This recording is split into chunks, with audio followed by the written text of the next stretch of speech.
6페이지는 그냥 한번 읽어보라고 참고삼아 한번 읽어보시라고 제가 준비한 거예요. 어, 전기라는 게 우리가 앞에 이제 설명했을 때처럼 뭐 예를 들어 배터리가 이렇게 있으면 이렇게 흐르잖아요. 그 플러스에서 예를 들어 마이너스 전기가 이렇게 흐르는데 이거는 직류에 해당되는 이야기입니다. 교류는 이렇지 않습니다. 근데 교류에 대해서는 우리가 상당한 시간을 할애해서 교류에 대해서 살펴볼 거거든요. 그래서 자세한 이야기는 그때 가서 더 살펴보겠지만 뭐 간단하게 이야기해서 직류는 이렇게 한쪽 방향으로 흐른다면 교류는 한쪽 방향으로 흐르는 게 아니고 흐르긴 흐르는데 예를 들어서 이렇게 뭔가가 있으면 중간에 전화번이 있으면 뭐 배터리는 직류 전화번이지만 예를 들어서 교류를 발생시키는 배터리가 있다고 가정하면 여기에 전자가 한쪽 방향으로 흐르는 게 아니고 여기서 이쪽으로 갔다가 또 다시 갔다가 이쪽으로 갔다가 이쪽으로 갔다가 이런 걸 반복한다는 것이죠. 뭐 아까 말씀드렸듯이 교류를 학습하면서 좀 더 자세히 살펴보겠지만 전자가 흐르지 않는데 어떻게 일을 할 수 있을까? 뭐 일이라는 게 전자가 튀어나와서 밭을 간다든가 이런 말이 아니고 전구에 불을 켜게 하고 모터를 돌리고 어떻게 흐르지 않는데 그게 가능할 것인가 이렇게 생각하면 돼요. 여러분들 칼 있잖아요. 칼로 두부를 썬다고 가정하면 한쪽 방향으로 칼을 쓱 밀면 두부가 썰어져요. 그런데 그렇게도 되지만 칼을 이쪽으로 조금 움직이고 반대편으로 조금 움직이고 이런 식으로 왔다 갔다 쓱싹 해도 두부가 썰리죠. 앞선 예 한쪽 방향으로 칼을 쓱 미는 것을 직류라고 설명한다면 쓱싹 왔다 갔다 하는 칼의 움직임을 교류라고 생각하시면 됩니다. 자, 그리고 밑에 이 내용은 우리가 예전에 설명했던 내용이에요. 제가 설명했던 내용이에요. 그 전자라는 게 이렇게 원자가 있으면 이 원자 핵이 있고 이러면 자유롭게 전자가 쭉 이렇게 지 맘대로 움직이는 게 아니고 이렇게 점프 해가면서 이렇게 움직인다는 거 제가 설명한 거 기억나시죠? 그걸 좀 더 있어 보이게 설명한 것이기 때문에 한번 읽어보시기 바랍니다. 자, 7페이지에서는 전류와 관련된 전기 현상의 예를 하나 설명드리고 싶습니다. 어떻게 보면 좀 쉬었다 가는 페이지라고 생각하시면 됩니다. 아주 중요한 내용이라기보다는 어떤 전기 현상, 전류와 관련된 어떤 전기 현상이 있고 거기에 대해서 어떤 식으로 분석을 할 수 있는지 한번 살펴보시기 바랍니다. 감전에 대한 이야기인데요. 감전을 경험해 본 학생들도 있고 말만 들어본 학생들도 있겠죠. 근데 감전을 모르는 분은 없을 거예요. 감전이란 전기를 통한다 이 말이죠. 전기가 통했다 이 말이죠. 여러분들 좋아하는 피카츄 그림을 한번 넣어봤어요. 왜냐하면 피카츄의 그걸 뭐라 그러죠? 피카츄의 능력이라 그러나? 특수 기능이라 그러나요? 그것도 궁극적으로 누군가 다른 뭐 사람이든 아니면 적이든 솔직히 말해서 피카츄를 제가 재밌게 본 적은 없는데 공격시켜가지고 타격을 준다든가 뭐 죽인다든가 하는 그런 걸 거 아닙니까? 그래서 결과적으로는 감전시키는 거죠. 그러면 감전이 되면 왜 위험할까? 자, 인간의 경우를 예를 한번 들어서 살펴봅시다. 인체는 수분으로 이루어졌죠. 그래서 사람을 아주 쥐어짜면 쥐어짜기보다는 인간의 몸을 구성하는 성분을 분석해 보면 수분이 뭐 70% 뭐 이런 수준으로 아주 많습니다. 그게 뭐 낙타 등에 있는 물처럼 딱 깨끗한 물로 존재한다기보다는 이곳저곳 수분이 흡수되어 있다든가 아니면 물에 어떤 소물이 녹아 있다든가 이런 식으로 존재하죠. 뭐 어찌 되었건 수분도 존재하고 수분 안에 여러 가지 이온이 존재하기 때문에 뭐 금속처럼 전기가 잘 통하고 그런 수준은 아니지만 그래도 전기가 좀 잘 통하는 편입니다. 그거를 저항과 관련돼서 설명을 하자면 전기가 잘 통한다는 말은 저항이 작다는 이야기죠. 그래서 인체는 저항으로 따지면 400에서 5000옴 정도 된다. 400에서 5000옴 정도 되면 인간의 덩치에 비해서는 저항이 좀 작은 편입니다. 근데 왜 400이면 400이고 500이면 500이지 400에서 5000인가? 왜냐하면 사람 몸이 이렇게 있잖아요. 사람 몸이 이렇게 있으면 예를 들어서 손에 전기선을 하나 잡고 또 다른 손에 또 전기선을 하나 잡으면 이렇게 전기가 손과의 접촉 부분도 전기가 잘 통하고, 그리고 사람 몸속에 들어오면 사람 몸이 1kg 되고 이렇게 길이 차이가 엄청나지 않기 때문에 몸속에 들어오면 저항이 크게 차이가 없겠지만, 손에 전선을 잡는다든가 아니면 그냥 머리 위에 전선이 그냥 턱 얹힌다든가 이런 면에 있어서는 그걸 정확한 용어로 접촉 저항이라 그러는데, 그 어떻게 전기가 인체 접촉하냐에 따라서 저항이 또 많이 달라질 수 있죠. 그리고 사람 손도 굉장히 바짝 말라 있는 거랑 좀 촉촉하게 젖어 있는 거랑 큰 차이가 있을 거예요. 그것도 결과적으로 접촉 저항의 크기가 달라진다라고 설명할 수 있는데, 어찌되었건 상황이나 부위에 따라서 그 저항이 천차만별일 수 있는데, 아주 물에 젖은 손으로 전선을 잡았을 경우에는 저항이 아주 낮으면 400옴 정도 되고, 아니면 바짝 마른 손바닥이라든지 아니면 머리카락 위라든지 이런 경우에는 저항이 조금 더 커질 수 있다. 근데 어찌됐건 400에서 5000옴 정도면 아주 큰 편은 아닙니다. 지금 우리나라에서는 220V를 쓰고 있죠. 가정집에서는 220V에 감전되면 사람이 죽을까요? 죽을 거예요. 그죠? 아주 운이 좋지 않으면 죽을 가능성이 아주 높죠. 직접 제가 그 감전돼서 죽은 사람을 본 적은 없지만 영상 자료라든지 아니면 사고 소식 이런 뉴스 같은 걸 보면 죽은 사람 꽤 많죠. 그러면 어떻게 죽을까요?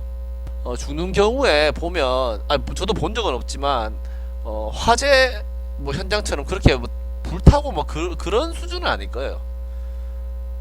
그래서 감전돼서 감전사 하는 사람은 불에 타거나 아니면 하여튼 녹거나 하여튼 그런 거는 아닙니다. 그러면 왜 감전사 하면 왜 위험할까? 예전에는 있잖아요. 우리나라에서도 100V를 썼어요. 근데 100V에서도 사람이 감전돼서 죽을 수 있었습니다. 그러면 전기가 조금만 흘러도 사람이 죽을까? 우리 보통 배터리 1.5V잖아요. 1.5V 그거 배터리 잡고 있는다고 사람이 죽나요? 감전되나요? 깜짝 놀라거나 한가요? 1.5V 배터리가 너무 작다면 우리 이렇게 네모난 건전지 있잖아요. 이렇게 네모내서 여기 동그랗고 이렇게 두 개 이렇게 딱 있는 거, 이거 9V거든요. 9V짜리 배터리거든요. 9V 배터리 여기 플러스하고 마이너스인데, 이거 손으로 딱 잡는다. 이 양쪽을 동시에 손가락이 이렇게 있으면 이 손가락을 얹으면 감전될까요? 그러진 않죠. 따끔하고 깜짝 놀랄 정도 이렇지 않죠. 그러면 9V도 사람 감전을 안 시킨다는 말인데, 그러면 10V, 20V, 25V 그거 모르죠, 그죠? 그러면 전압이 크면 무조건 감전돼서 크게 다치고, 전압이 작으면 괜찮은 건가? 여러분들 우리가 정전기 시간에 잠깐 언급을 했지만 한겨울에 건조할 때 자동차 손잡이 부분을 이렇게 열려고 딱 손을 대면 빠지직하면서 번쩍거리면서 정전기 현상이다 라는 사실을 느끼게 되는 그 현상 있지 않습니까? 그거 굉장히 전압이 높아요. 높을 때는 20000V 정도까지 나올 수 있거든요. 자, 우리는 110V, 220V는 죽을 가능성이 아주 크다 그랬는데, 그러면 20000V는 왜 안 죽을까? 그럼 결론적으로 말하면 전압하고 큰 상관은 없다는 겁니다. 그러니까 전압하고 큰 상관이 없다기보다는 전압으로만 결정되지 않는다는 거죠. 자, 그러면 뭐 때문에 될까? 사실은 전류 때문이라는 겁니다. 그러면 전류 때문에 왜 죽을까? 죽는다는 이야기 자꾸 해서 미안하지만, 전류는 왜 어떤 영향을 끼치기 때문에 감전되면 인간이 위험할까? 인간의 몸은 있잖아요. 인간의 몸은 움직이고 하는 것은 뇌가 컨트롤하죠. 그럼 뇌가 어떻게 컨트롤하냐? 뇌가 뇌에 있는 요정이 근육에 가 손가락 근육에 가서 야 두뇌가 손가락을 움직이라 그랬다는데 뭐 이런 식으로 동작하는 건 절대 아니죠.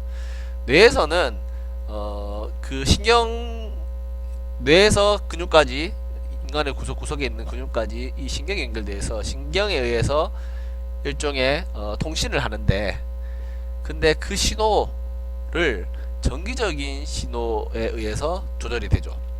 그래서 뭐 근육을 움직이고 이런 것도 뇌에 의해서 해결지는데 그것도 전기적인 신호에 의해서 이루어진다.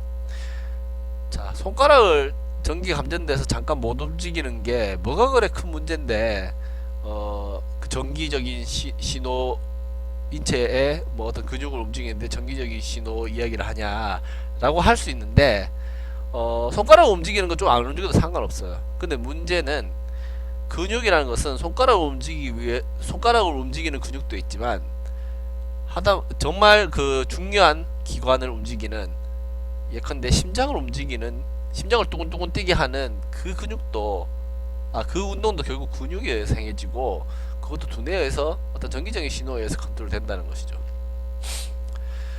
자, 2mA라는 전류가 인간 몸속에 흐르면 근육이 수축합니다. 그러니까 이런 이야기죠.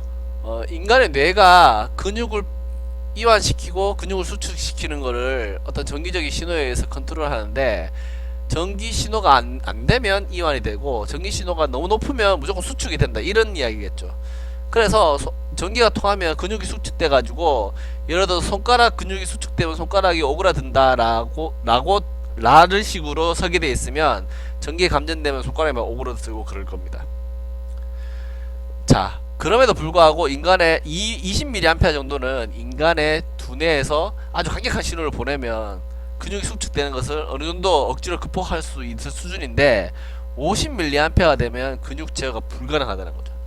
그렇기 때문에 심장은 뚜근뚜근 하면 수축 팽창 이렇게 해야 되는데 하나 수축이면 수축 이완이면 이완 하나밖에 못하기 때문에 심정지가 와버린다는 거죠. 그리고 100mA 정도 수준이 되면 그냥 곧바로 사망해버릴 정도로 뭐 너무 강력한 어떤 전기 신호가 들어왔다라는 것입니다. 그래서 이런 이유 때문에 사람이 220V 감전되면 타 죽는다기보다는 이런 식으로 뭐 심장마비라든지 아니면 근육이 파괴된다든지 이러한 어떤 그 이유에 의해서 굉장히 위험하다는 겁니다. 자, 그러면 전류만 내가 정말 전압을 조금 하고 전류만 20mA 이렇게 흘리면 그래도 사람이 뭐 근육이 수축되고 정말 0.1V에 50mA, 100mA만 흘러도 사람이 뭐 심장마비 또는 사망에 이를까? 그렇게 할 수 없어요. 정답은. 왜 그렇게 할 수 없냐? 제가 여러 차례 이야기 드렸죠. 전류는 내가 주고 싶다고 딱 얼마 값을 줄 수 있는 게 아닙니다. 그래서 전압을 주고 그리고 인체 내부의 저항은 결정되어 있잖아요. 그렇기 때문에 인체 내부에 50mA, 100mA 흘렀다는 것은 거기에 적절한 전압이 가해졌다는 이야기입니다. 그런데 아주 큰 전압이 가해진 상태에서도 전류가 적게 흐를 수 있는 것은 뒤에 설명하겠지만 그렇게 되면 별 상관이 없다는 겁니다. 그러니까 인체에 위험하지 않다는 겁니다. 자, 그러면 아까 이야기로 돌아와서 자, 그러면 전류가 이 정도 흐르면 사람이 위험해지겠다는 것은 알겠다. 그럼 어떠한 경우에 전류가 이 정도 흐를 수 있을까? 셋 중에 하나요. 그 전압, 전류, 저항이 있으면 내가 아는 걸 두 개만 있으면 나머지 하나 구할 수 있는데 이 세 개만 있으면 전기적인 현상이 어떻게 적용되는지 그냥 알 수 있다는 거죠. 지금 우리는 전류에 대해서 논의하고 있죠. 그래서 예를 들어서 50mA가 되면 심정지가 되는데 어떤 경우에 50mA가 흐르는지 알고 싶으면 자, 우리가 저항은 지금 알고 있죠. 400에서 5000ohm이 인간의 저항이죠. 그러면 지금 모르는 것은 전압밖에 없어요. 그래서 전압만 알면 전압이 예를 들어서 전압이 X볼트라고 합시다.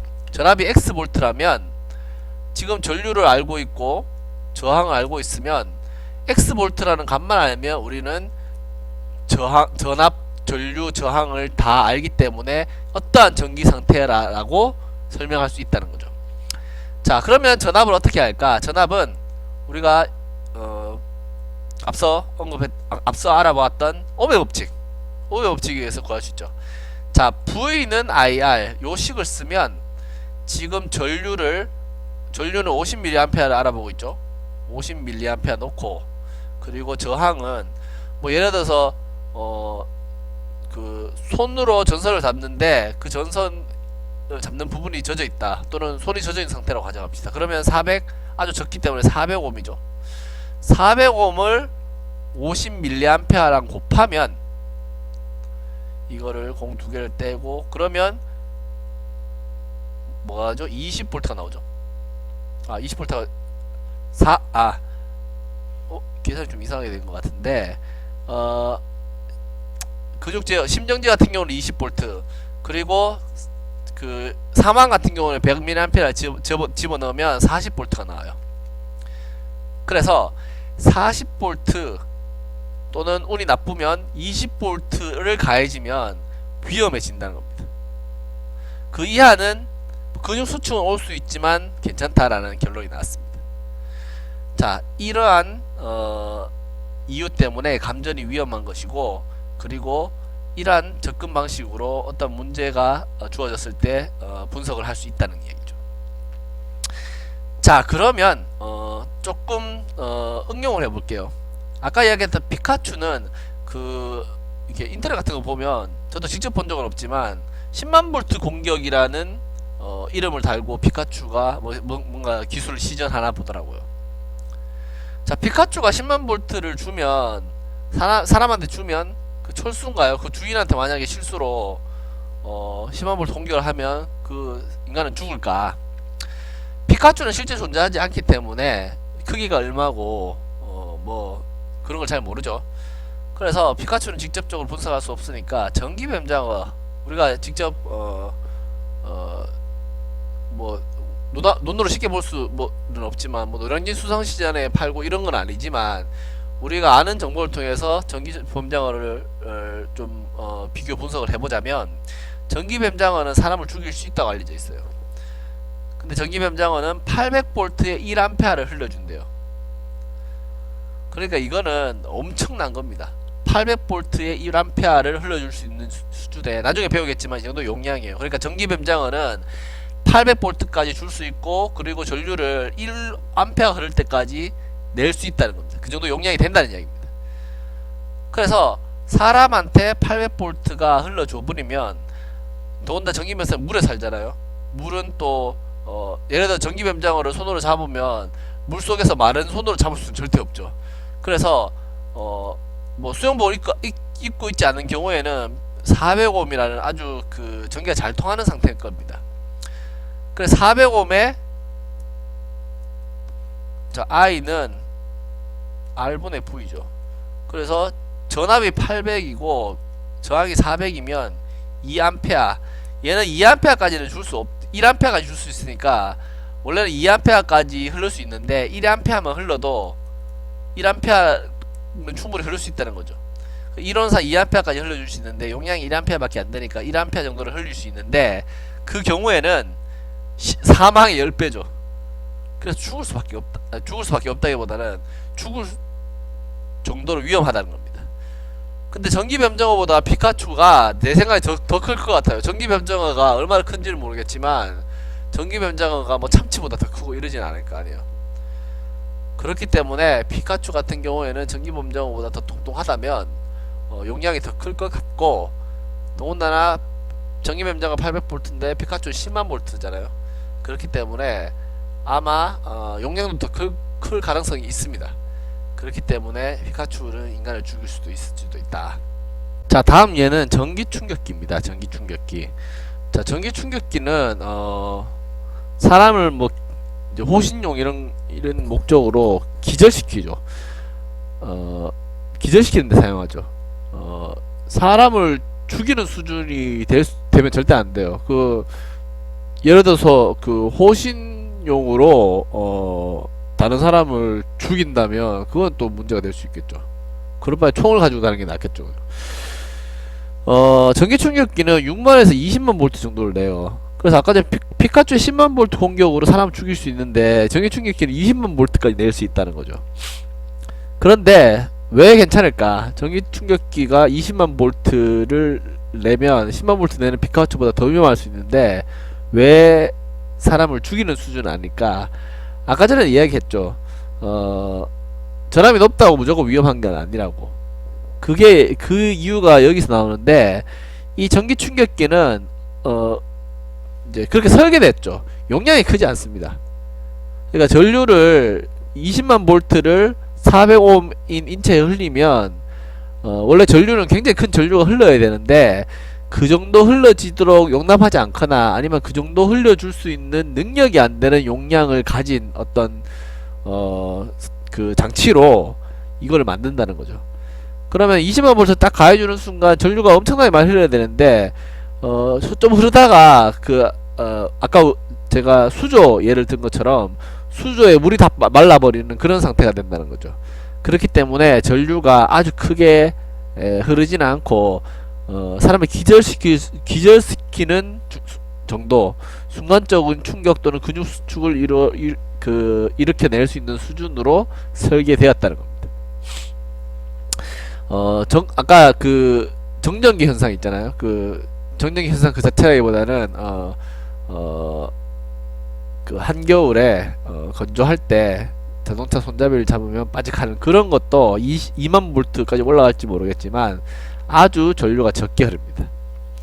자, 제세동기는 또 반대 이해죠. 제세동기는 뭐냐면 심장마비 났을 때 어떤 사람이 심장마비 걸리면 심장마비가 일어났을 때 심장을 다시 뛰게 하는 그런 거죠. 요즘은 전철역 같은 데 하나씩 다 있는데 이거는 이런 논리죠.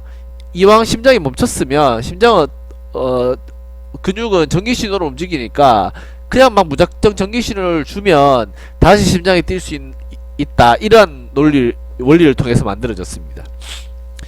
그 1000V 정도 전압을 발생시키는데 이 1000V 발생시키고 심장이 뛰게 할 수 있도록 신경을 자극할 수 있는 수준의 전류를 흘리도록 설계되어 있습니다. 그래서 어떻게 보면 50mA 이상으로 흘릴 수 있도록 그런 용량을 가지도록 설계되어 있을 수도 있다는 거죠. 그렇기 때문에 정상인들은 위험합니다. 정상인들은 심장이 멈춰버릴 수도 있다는 거죠. 잘 뛰는 심장이. 그 이유가 그 정도 수준의 전류가 흐르기 때문입니다. 그래서 우리가 그 제세동기 쓸 때 제세동기를 쓸 때 그 사람이 심장 박동이 심장이 멈춰 있는지 확실히 확인하고, 그리고 그 사람을 만지고 있으면, 그러니까 그 사람에 접촉하고 있으면 피부를 타고 다른 사람도 전기를 통해서 그 사람의 심장에 영향을 끼칠 수 있기 때문에 떨어지라고 하는 게 여기에 그 이유가 있다는 것이죠.